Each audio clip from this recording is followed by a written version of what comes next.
Democracy has been defined in many ways. We would all agree that democracy includes government.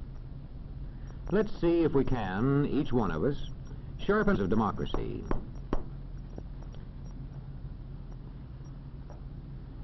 We know that democratic words and forms have been written into laws. But it is the way people practice democracy that really counts. Let's ask this man about defining democracy. He studies communities and the way people live in them. He goes about his job scientifically, observing, recording, analyzing, and reporting. Well, I'll tell you one thing. Students of society have been reporting their observations and analyses for a good many centuries. And as yet, there is not one single definition of democracy that they would all accept. There's one point, however, they would all agree on, and this is it. In thinking seriously of democracy, one must define his words carefully and use them consistently. When you have your own definitions clear, you know exactly what to look for in a community. Many students agree that two important signs of democracy are shared respect and shared power. Let's take shared respect first. Sharing respect means that each shares the respect of all. Not because of his wealth, or his religion, or his color, but because each is a human being and makes his own contribution to the community, from healing its sick to collecting its garbage, from managing its railroads to running its trains.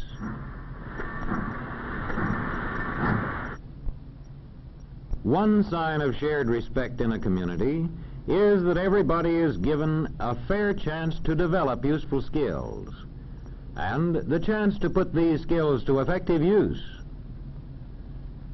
And there is shared respect if various groups in the community recognize each other's right to hold different faiths and opinions. And now let's see how we spot the second of the two signs of democracy, shared power. Most observers agree that there is true democracy in a community only if there is shared power. That is to say, only if many people have a share in making decisions that the community will support with force if necessary. More specifically, you can say that power is shared wherever regular popular elections are authorized and are actually held.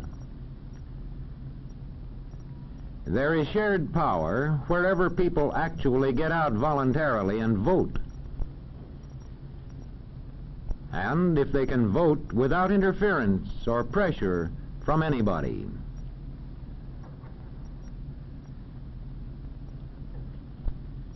There is shared power if office holders are drawn from representative groups in society, if they include men from the farms, men from the law courts, men from the stores, men from the factories, office holders who are drawn from representative groups of the community. In a democratic legislature, shared power shows itself in a strong opposition. Listen. And that is why I'm confident the governor will have the support of the House on this bill. Mr. Speaker, as usual, the honorable gentleman is quite wrong. He and the governor he serves so dutifully can expect no support for their policy from this House. A strong opposition is made possible by an effective political party system. The two most important signs of democracy, then, are shared respect and shared power. They, in turn, depend on many conditions. Let's consider two of these conditions: economic balance and enlightenment. Economic balance means that the community contains a large middle-income group. A relationship between economic balance and democracy has been noted and reported for centuries by students of society. Aristotle said that a government made up of middle-income people has the best chance to be democratic. That was 2,000 years ago in Greece. And well over a century ago in America, James Madison warned that extremes of riches and poverty set group against group. In past centuries, economic balance was improved when large feudal estates were gradually reorganized into independent farms as one part of the development of democracy. This creation of better economic balance aided the further growth of democracy. The social observers of our time have also noted that the development of democracy usually goes hand in hand with the growth of large middle-income groups.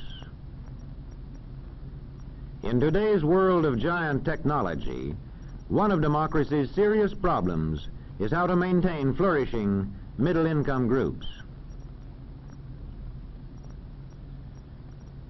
Another important condition for democracy is enlightenment. Making information available to citizens and giving them the skill with which to judge it.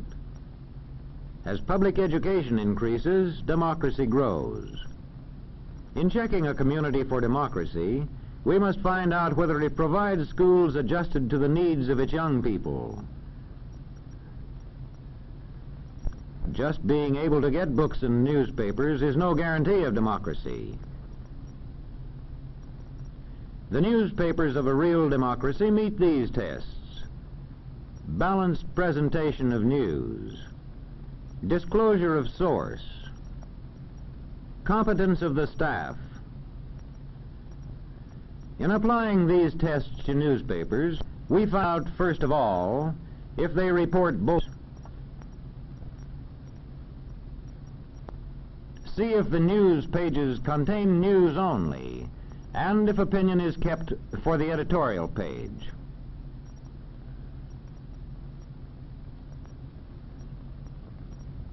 Next, we see if the paper says plainly who publishes and edits it. We know which side they're on.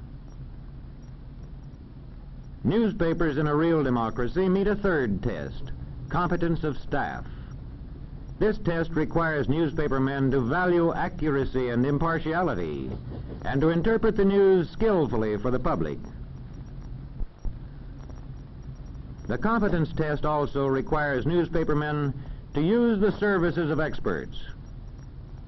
I want 500 words on freedom of the press for our anniversary edition.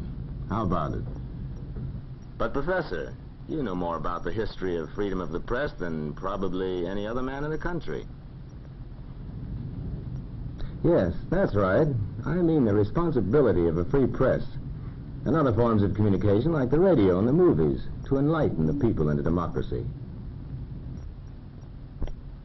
When we examine any democratic community, large or small, or just average, we find that we can separate out two distinct signs of democracy: shared respect and shared power. They, in turn, depend on at least two conditions in the community: economic balance and enlightenment. There is no standing still. The more economic balance and enlightenment, the more shared respect and shared power. Democracy is something that's never finished. It wanes with neglect, and it grows with care. If a community works to balance its economy, and if it works to enlighten its citizens, such a community can achieve shared respect, and it can achieve shared power. By working hard at it, the citizens of any community can achieve democracy.